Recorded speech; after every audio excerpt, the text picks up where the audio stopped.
Hello guys, কেমন আছেন আপনারা সবাই? আশা করি সবাই খুবই ভালো আছেন। আমি যেমন আপনাদের বলছিলাম যে এখন থেকে ইনশাল্লাহ রেগুলার ভিডিও দেওয়ার চেষ্টা করব। তো তাই ধারাবাহিকতায় আজকে আবার আপনাদের স্বাগতম জানাচ্ছি এওয়াইএস টেক এর নতুন একটি ভিডিওতে।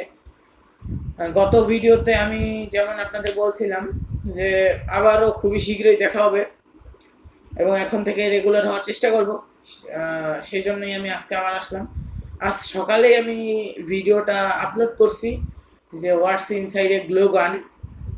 সেই ভিডিওটা আজকে সকালে আপলোড দিছি এবং ঠিক রাত্রেবেলায় আমি নতুন ভিডিও শ্যুট করা শুরু করছি, হয়তো বা কালকে বা পরশু দিন আমি ভিডিওটা আপলোড দিব। সো এখন আস্তে আস্তে ধীরে ধীরে রেগুলার হচ্ছি। তো আজকে ভিডিওর কন্টেন্ট খুঁজে পাচ্ছিলাম না, এই জন্য আমি চিন্তা করলাম আপনাদের দেখাই যে আমার ফোনের কালেকশন, আমার কি কি ফোন আছে এবং কি কি ফোন আমি ইউজ করছি এবং এখন এখন আমি কি ফোন ইউজ করি এইসব আমি আপনাদের বলি। ঠিক আছে? এখন সেই জন্যই আমি এখন এই ভিডিওটা করতেছি। সবগুলো ফোন আমার কাছে নাইও, কিছু কিছু ফোন আছে, কিছু কিছু ফোন নাই। বেশিরভাগ ফোনই নাই, অল্প কিছু আছে। ঠিক আছে? তো আমি এখন আপনাদের সেগুলোই দেখানোর চেষ্টা করব। এইখানে মাত্র 4টা ফোন আছে। এছাড়াও আরও অনেক ফোন আমি ব্যবহার করছি। ঠিক আছে? এখানে মাত্র 4টাই ফোন আছে। তো আমি আমার ফেস সহ আমি আপনাদের সবগুলো ফোন দেখাচ্ছি। এখন জাস্ট আমি একটু দেখালাম। অ্যান্ড্রয়েড ফোন আছে একটা, আর 4টা আছে বাটন বা কিপ্যাড ফোন যাই বলেন।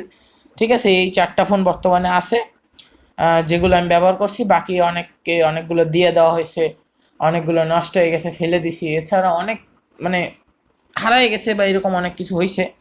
তো আমি দেখাচ্ছি আমি এখন আপনাদের সবগুলো ফোনের আমার ডিটেলস স্টোরিগুলো বলি।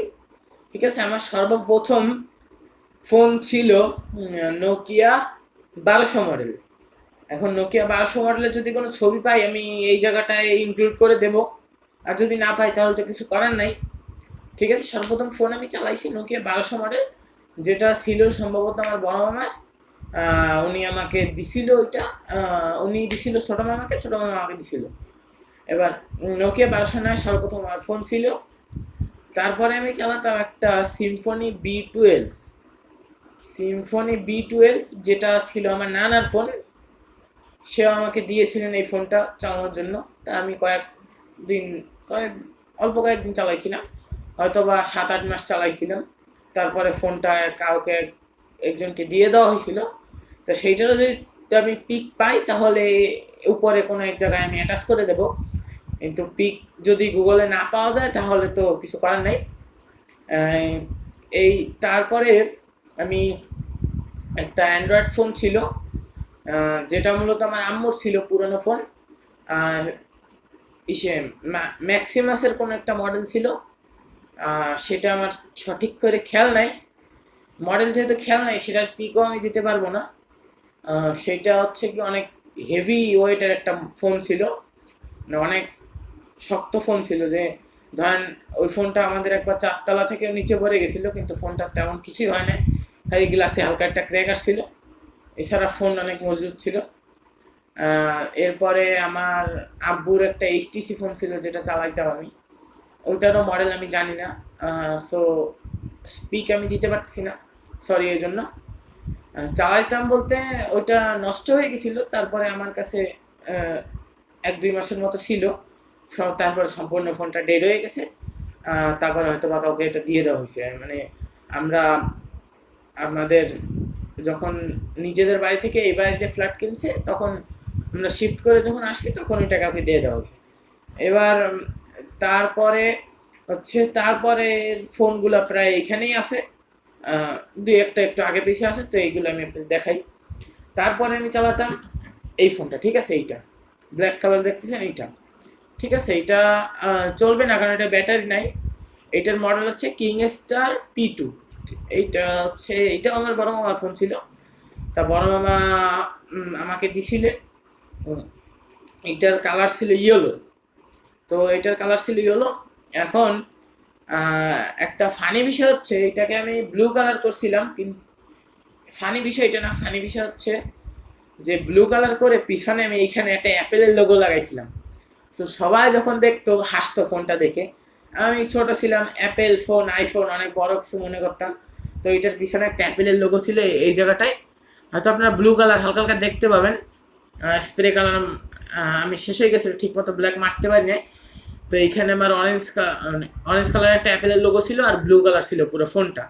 অ্যাপেলের লোগোটা অরেঞ্জ কালার করছিলাম। আর রিসেন্টলি কিছুদিন আগে, হয়তো বা 1-2 সপ্তাহ আগে এটাকে ব্ল্যাক কালার করছি। কিন্তু আমার স্প্রে শেষ হয়ে গেছিলো, এইখানে এইখানে এইখানে হালকা হালকা বাবল বাবল আছে। নতুন করে স্প্রে কিনলে তখন এইটা রংটা ঘষে উঠে তারপরে ভালো করে করবো। দেখুন নিচের দিকে হালকা ইয়েলো দেখতে পাবেন, হালকা ব্লু দেখতে পাবেন, মানে একটা মিক্সের মতো কালার হয়ে গেছে। ঠিক আছে, এটা হচ্ছে আমি এইচটিসির পরে মোটামুটি এইটা একটু হালকা পাতলা কয়েকদিন ব্যবহার করছিলাম। এটাকে এখন সাইডে রাখি। তারপরে এইটা এইটা হচ্ছে সবচেয়ে সেরা ফোন, বেস্ট এবং সবচেয়ে ফেভারেট ফোন আমার। এটা হচ্ছে নোকিয়া 1209 মডেল। ঠিক আছে, এবং এই ফোনটার সিস্টেম কি, এটা কোনো মেমোরি কার্ড আসতো না। এটা হচ্ছে মেড ইন হাঙ্গেরির একটা ফোন। ঠিক আছে, এবং এই ফোনটায় সিম না লাগাইলে চালানো যাইতো না। এই ফোনটা সিম না লাগাইলে আপনি চালাইতে পারবেন না। এই জন্য কী করতাম, একটা সিম ছিল সম্ভবত আমাদের অনেক আগের একটা সিম, কোন দেশের আমি নিজেও জানি না। এই সিমটাকে আমি ফোনটার ভিতরে সবসময় ঢুকাই রাখতাম। যে ধরেন আমি আমার সিম তো তখন ছিল আবার ছিল না, একটা সিম ছিল সেটা নষ্ট হয়ে গেল, ব্লক হয়ে গেল, পরে নতুন একটা সিম নিছি। তো যখন চালাইতাম তখন সিম ঢুকাইতাম, এছাড়া নর্মাল যখন চালাইতাম তখন আপনার এই এই সিমটা ঢুকানো থাকতো। এছাড়া হ্যাঁ, নোকিয়ার কথা একটা জিনিস, মজার জিনিস মনে পড়লো, যে এই ফোনটায় দেখেন চার্জিংয়ের পিনটা কিন্তু চিকন। আপনারা সবাই জানেন যে চিকন পিনের নোকিয়া ফোন হইতো চার্জ দেওয়ার জন্য। আর হেডফোনের পিনটা হয়তো আরও কিছুটা চিকন নর্মাল ইয়ারফোনের পিনের থেকে। আরেকটা জিনিস যেটা মজার বিষয় মনে পড়লো, যে নোকিয়ার যে চার্জার, চিকন পিনের চার্জার, সেই চিকন পিন এটার ভিতরে ছিল। এটা কিন্তু মেইন মাইক্রো ইউএসবি দিয়ে চার্জ হয়। এটা ইয়ারফোনের পোর্ট, এটা মাইক্রো ইউএসবি। আর এই পাশে যে চিকনটা দেখছেন, এটা হচ্ছে নোকিয়ার সেই পোর্ট। ঠিক আছে, যেটা আপনার ব্যবহার হয়েছে। এই দুইটা সাইডে রাখলাম, এই দুইটা ফোন সাইডে রাখলাম। এবার এইটাও হচ্ছে আমার নানার ফোন ছিল পুরানো, নোকিয়া 1। নোকিয়া 1 এইটা মোটামুটি ওকে ছিল। এইটার কোনো একটা সফটওয়্যারের সমস্যা হয়েছে, প্রায় গত 1-2 বছর যাবত এটা ফেলানো আছে, কিন্তু তারপরে ব্যাটারি একটু ফলে নাই। ব্যাটারি এই ভিতরেই লাগানো ছিল। এটা ফোনটা মোটামুটি ওকে আছে, কিন্তু এটা সফটওয়্যারের একটা সমস্যা আছে, মোবাইলটা বেশি সময় অন থাকে না। চালানোর পরে বেশিরভাগ বেশি হলে চার্জ হয়। আর একটা সমস্যা, এই ফোনটায় কোনো পাওয়ার বাটন নেই, পাওয়ার বাটনও নাই, ভলিউম বাটনও নাই, সবগুলো পড়ে গেছে। শুধু পড়ে যায় নাই, পাওয়ার বাটনের ভিতরে যে সুইচটা থাকে ওইটাও ভেঙে গেছে। মানে ফোনটা এখন চালু করার কোনো কায়দা নাই। এই ফোনটা আমি বেশি দিন 1-1.5 মাসের মতো চালাইছিলাম, তার ভিতরে এটা নষ্ট হয়ে গেছে। এবার আসি বর্তমানে, আমি কোনো অ্যান্ড্রয়েড ফোন ইউজ করতেছি না। এইটা যখন ছিল, মানে আমি ফেসবুক, মেসেঞ্জার এইসব কোনো কিছু চালাই না, ব্যবহার করি না। শুধুমাত্র এমনি একটু ইউটিউব দেখতাম, চালাইতাম, ঘরে থাকতো, এছাড়া আর কিছু না। বর্তমানে যেহেতু বাইরে টাইরে যাওয়া লাগে, সো একটা সিম নাম্বার দরকার, এই জন্য জাস্ট আমি এই মোবাইলটা চালাচ্ছি। এটা হচ্ছে লিনেক্স LE30 মেটাল। ঠিক আছে, এই ফোনটার মডেল নাম্বার হচ্ছে লিনেক্স LE30 মেটাল। লিনেক্সের উপরে ভরসা আছে আমার অনেক আগের থেকে, কারণ লিনেক্সের ফোন আমি এর আগেও আমার বাসায় অনেকগুলো ছিল। যেমন লিনেক্সের একটা ফোল্ডিং ফোন আসতো, সম্ভবত লিনেক্স LE15 বা এরকম কিছু একটা মডেল ছিল। সেই ফোনটা অনেক ভালো ছিল, মানে ফোল্ডিং ফোনটা সাধারণত টান দিয়ে খুলতে হতো, ওইটা অনেক ইজি ছিল, এইভাবে করলেই খুলে যেত। আমরা স্টাইল মারতাম, এইভাবে করে খুলতাম, এইভাবে করে আটকাইতাম, মানে একটা মজার বিষয় ছিল। তা এই ফোনটার ব্যাপারটা কি, এই জায়গাটায় মেটাল, আমি বলছিলাম একটা ম্যাক্সিমাস ফোনের কথা, ওইটাতেও এই জায়গাটায় মেটাল ছিল। এইটার সুবিধা হচ্ছে বিশাল বড় স্পিকার। এই ফোনটা যদি আমি গান বাজাই, আশেপাশের লোকজন কেঁপে যাবে। ঠিক আছে, আমি আপনাদের ভিডিও লাস্টের পার্টে ডেমো দিয়ে দেব যে কি পরিমাণ এটা শব্দ হয়, ভয়ঙ্কর শব্দ হয়। ঠিক আছে, ক্যামেরাটা অতটা ভালো না, মোটামুটি বেশি একটা ভালো না। এখন এই ফোনটার ব্যাপারটা কি, এইটা হচ্ছে, এইটার স্টোরিও কিছুটা ওরকম। এটা আমার বড় মামারই ফোন, তারপর আমার ছোট মামা চালাইতো, তারপরে আমি এখন চালাচ্ছি। ঠিক আছে, এই ফোনটায় এই যে আনলক করলাম, দেখেন আমার একটা ছবি আছে এখানে। ঠিক আছে, এটা হচ্ছে এক জায়গায় গিয়েছিলাম সেই জায়গার ছবি। এটা টর্চটা দেখেন, টর্চ চালানোর একটা সিস্টেম ইউনিক। আগে যে কোনো বাটন ফোনে জিরো চেপে ধরতে হয়, এটার ওয়ান ক্লিক টর্চ। এই যে ওয়ান ক্লিক দিলাম, এই যে দেখেন টর্চ অন লেখা আসলো, এই যে জ্বলতেছে টর্চ। আবার এই যে ওয়ান ক্লিক দিলাম, বন্ধ হয়ে গেল। আবার এফএমটাও কিছুটা এরকম, ওয়ান ক্লিক এফএম। এই যে এফএম লেখা দেখতেছেন, এফএম লেখা দিলে ওয়ান ক্লিক এফএম বাজে। আর আরেকটা জিনিস, এই যে কিংস্টার ফোনটা, এটাকে 1 2 3 এভাবে বলতো, ঠিক আছে? যখন আমি চাপ দিলাম জিরো, জিরো বলবে। মানে আমি হালকা একটু ডেমো দিয়ে দেখাই, গানের ডেমো। একটা ঝামেলা হয়েছে গাইস, এই ফোনটা নিয়ে আমি আজকে বৃষ্টিতে খেলতে গেছিলাম, একটু পানি ঢুকছে ফোনের এই সাইডে, দেখতেছেন কালো কালো, হালকা একটু পানি ঢুকছে ফোনের ভিতরে। তো একটু গান শোনাই আপনাদের। আম, যেমন একটা সং বাজাই।